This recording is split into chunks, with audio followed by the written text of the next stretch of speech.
대한민국은 하나로 통합해야 합니다. 우리가 아니면 누가 하고 지금이 아니면 언제 하겠습니까? 대한민국은 역사상 가장 짧은 시간 내에 세계가 부러워하는 경제성장과 민주주의를 이룬 자랑스러운 나라입니다. 그러나 지금은 대한민국의 성장과 발전, 민주주의가 멈추고 파국으로 치닫고 있는 위기의 순간입니다. 이번 화요일 윤석열 대통령의 최후 변론이 끝나면 우리는 헌법재판소의 판결을 기다리게 됩니다.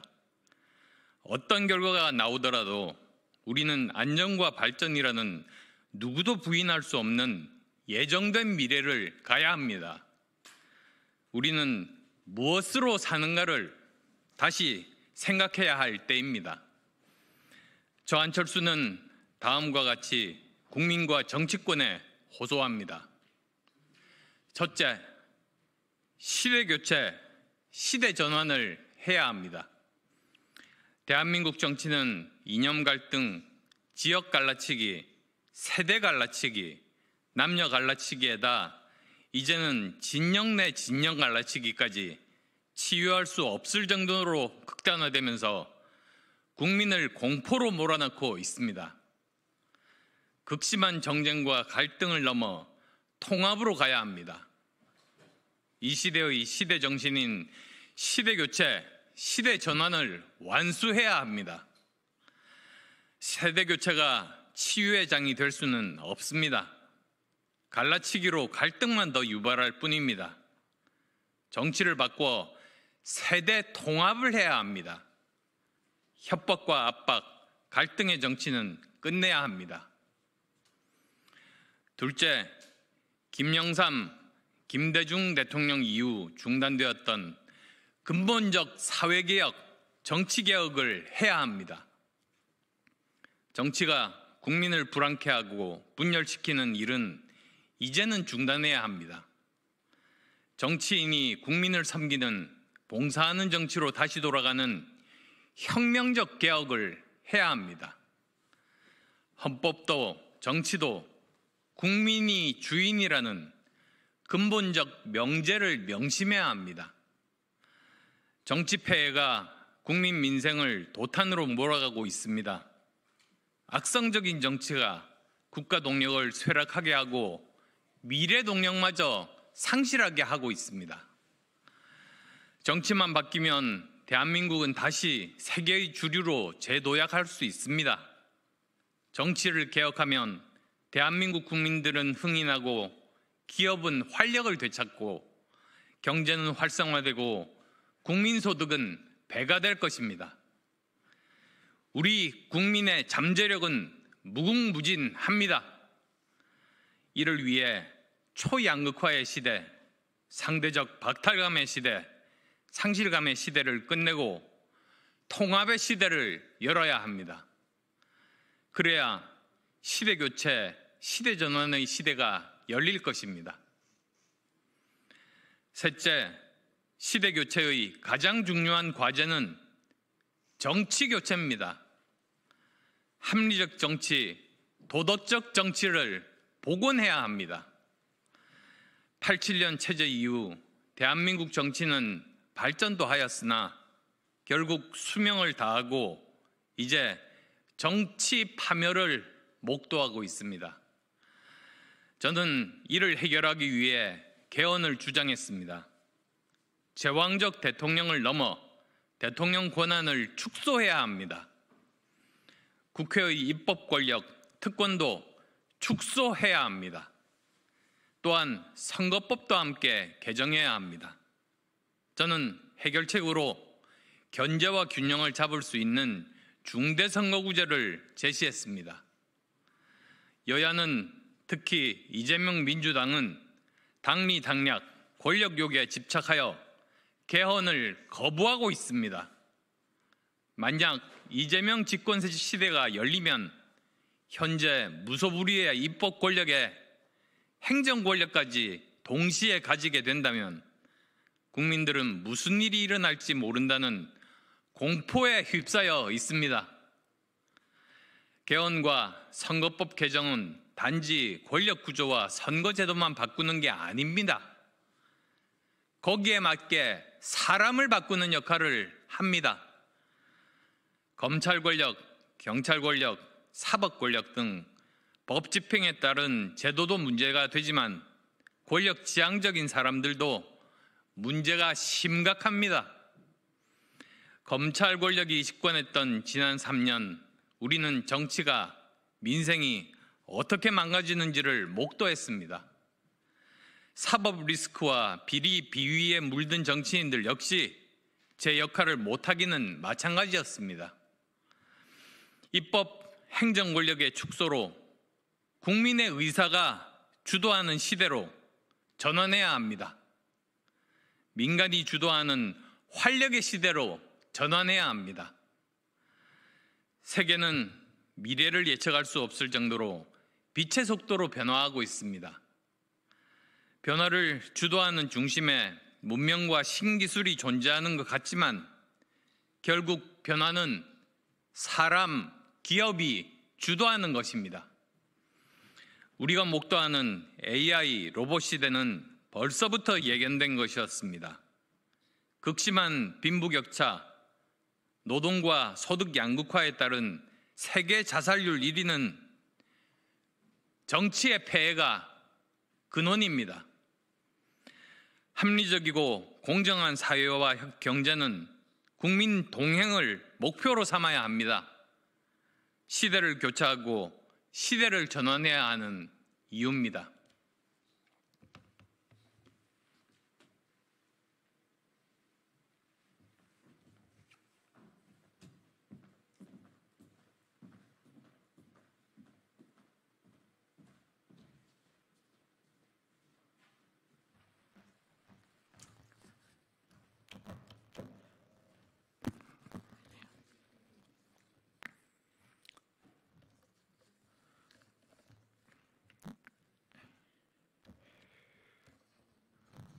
공수처의 민낯에 대해서 진실의 심판대에 세워야 한다 라는 내용으로 말씀드리도록 하겠습니다.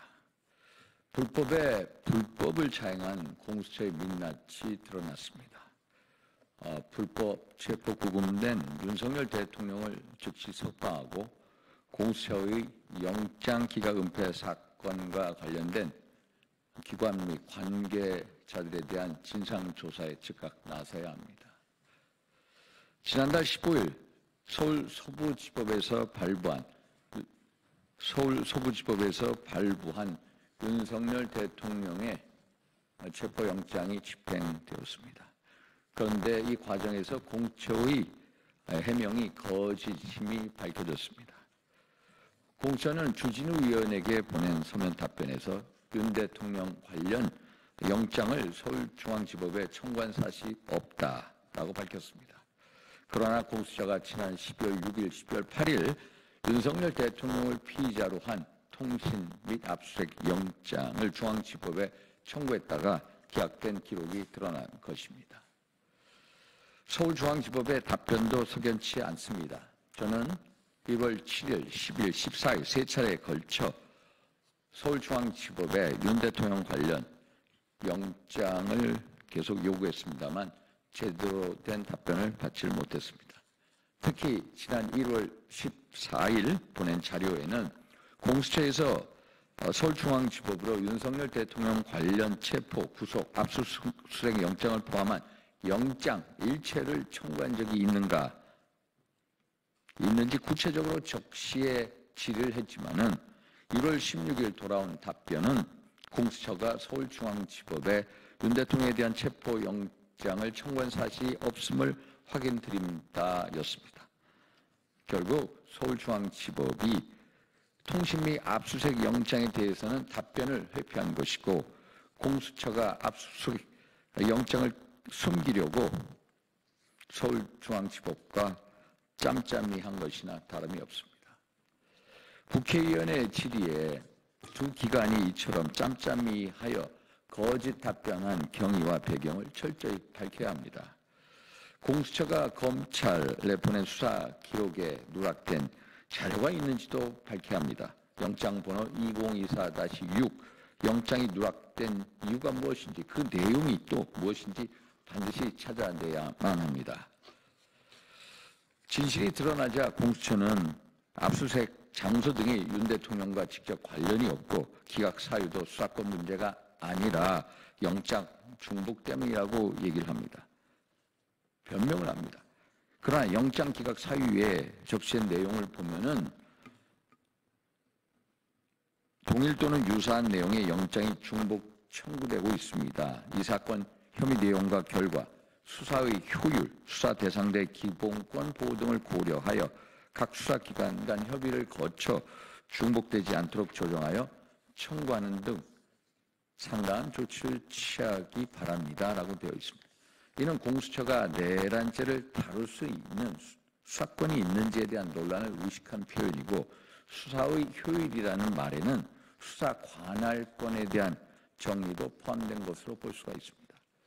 더욱 심각한 문제는 공수처의 영장 쇼핑 문제입니다. 공수처는 중앙지법에서 계속 영장이 기각당하자 우리법 연구회 소속 판사들이 포진한 서부지법으로 옮겨 영장을 청구했다는 지적을 계속 지적받고 있습니다. 이는 명백한 절차적 하자이자 사법체계를 이용한 권력형 불법 행위입니다. 공수처가 청구한 체포수색 영장과 구속영장을 발부함으로써 공수처의 불법성 수사를 사실상 용인한 서부지법의 몇 명의 판사들, 또 윤 대통령을 피의자로 한 공수처의 압수수색 영장과 통신영장 청구 및 기각에 대한 사실을 사실상 은닉한 서울중앙지법 관련자, 이들을 대상으로 공수처의 영장 기각 은폐 사건에 대한 전모를 밝혀야만 합니다. 이 사건의 중심에는 오동훈 공수처장이 있습니다. 대통령 변호인단이 오 처장을 검찰에 고발한 이상 심우정 검찰총장은 즉시 특별수사팀을 만들어서 수사에 나서야만 합니다. 오늘 25일 국조특위 청문회 오동훈 공수처장 출석이 예정돼 있다고 합니다. 만약 그 자리에 오 처장이 나와 이와 관련된 의혹을 충분히 소명하지 못한다면 이는 공수처의 영장 기각 은폐 사건에 관계된 공수처 관련자들을 대상으로 하는 별개의 국정조사를 진행해야만 합니다. 결국 내란죄에 대한 수사권이 없는 공수처의 절차적 하자 불법성이 드러났습니다. 그렇다면 공수처가 청구한 체포, 압수수색 영장도 불법이고 이것을 발부한 서울지법도 위법 행위를 자행한 것입니다. 따라서 윤 대통령에 대한 체포 역시 불법입니다. 즉시 석방되어 불구속 상태에서 재판을 받아야만 합니다. 더 이상 불법과 거짓이 난무하는 대한민국, 특히 대한민국의 법치를 흔들어대서는 안 됩니다. 국민의힘은 끝까지 진실을 밝히고 법치주의 소를 위해서 끝까지 싸우겠습니다. 감사합니다.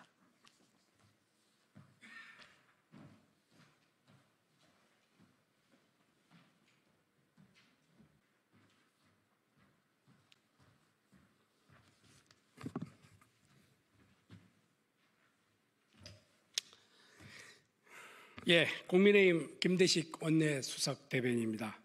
국민이 반대하는 25만 원 소비 쿠폰 지급, 라벨까지 바꾸어가며 추경안에 넣은 이유가 무엇입니까? 더불어민주당이 국민 1인당 25만 원 소비 쿠폰 지급을 포함한 추경 예산안을 추진하고 있습니다.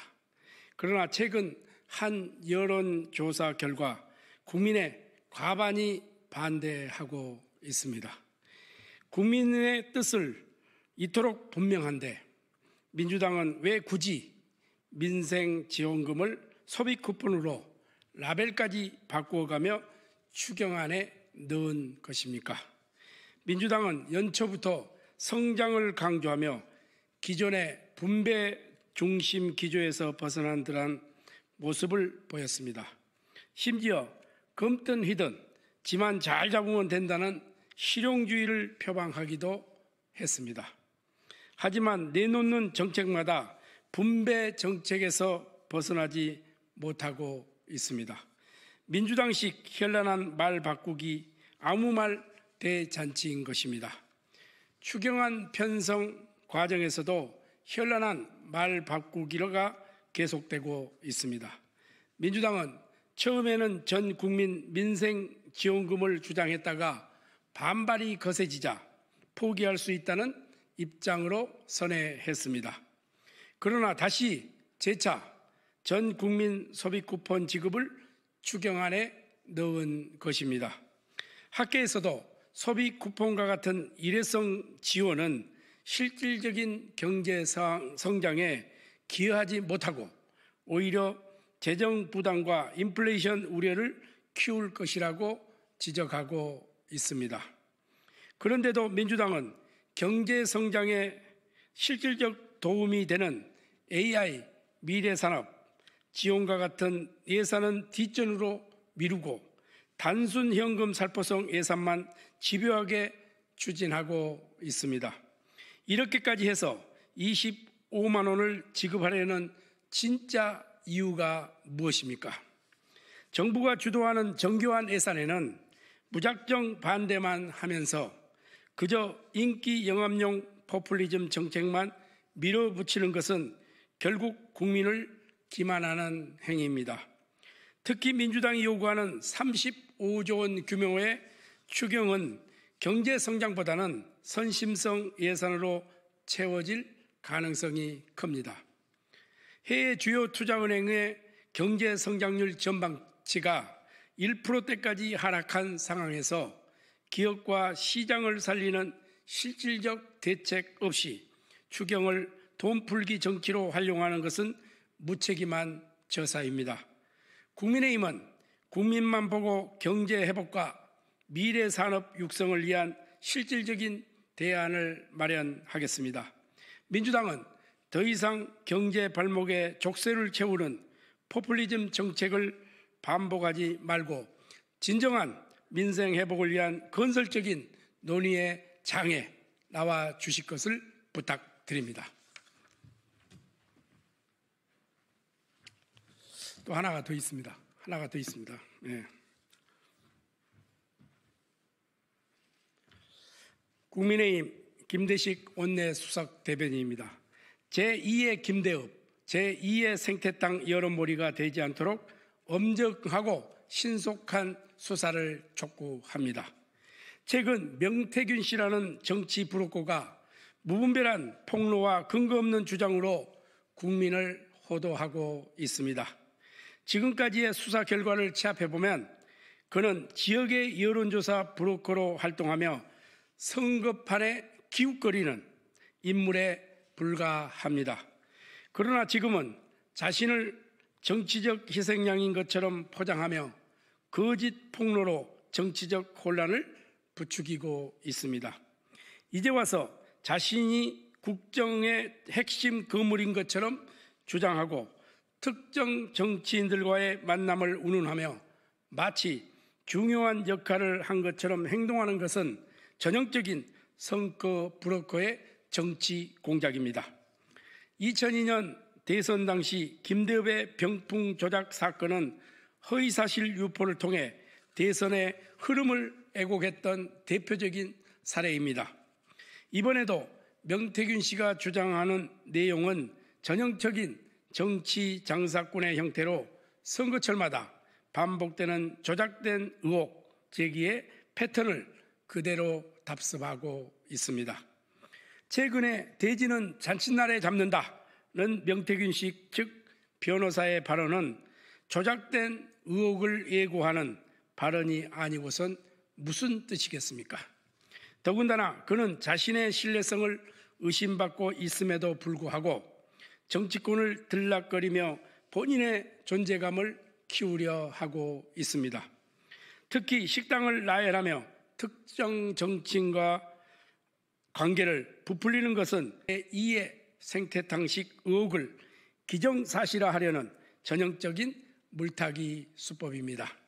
검찰은 정치 브로커 명태균 씨의 거짓 선동과 정치 공작을 철저히 조사해야 합니다. 국민을 혼란에 빠뜨리는 정치 장사꾼들의 더 이상 발붙이지 못하도록 성역 없는 수사를 통해 정치 공작의 진상을 낱낱이 밝혀야 합니다. 국민의힘은 정치 공작과 선동이 다시는 대한민국 정치에 재현되지 않도록 강력히 대응할 것입니다. 검찰이 신속하고 엄정한 수사를 통해 명태균 씨의 의혹을 철저히 규명하고 제2의 김대엽, 제2의 생태탕 사건이 다시는 반복되지 않도록 철저한 대응을 할 것을 강력히 주문합니다.